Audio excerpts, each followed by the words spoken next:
Georgia sweep. I'm Jeff Stein with today's Iowa Politics Report. Now, depending on when you are hearing this, one race for U.S. Senate in Georgia may be called for the Democrat and the other so close it's within the margin for automatic recount. That or something completely opposite.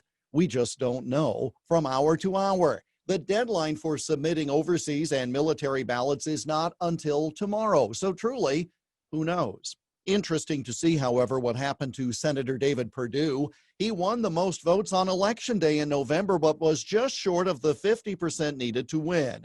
Had there been a decent recount involving signature matching, he'd have had his majority, and there would not have even been a runoff in that race. But instead, Perdue became a victim of circumstances, lumped into an all-or-nothing campaign with Senator Kelly Loeffler, who even supporters concede was a poor candidate. It was the first time she had ever campaigned, having been appointed to the position previously.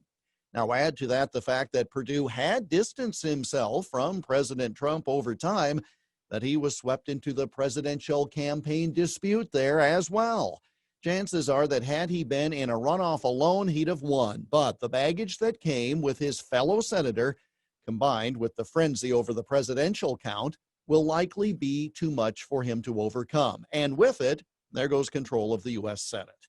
That makes two appointed GOP senators who lost election this year. The other was Martha McSally in Arizona, who was appointed just weeks after she lost a race for the state's other seat.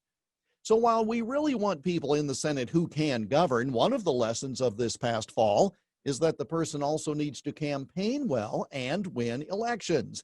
And that may be something governors who make such appointments might consider going forward. And that's the Iowa Politics Report for Thursday, January 7 on Twitter, Instagram, and Parler at Iowa Politics. I'm Jeff Stein on News Talk 1540 KXEL.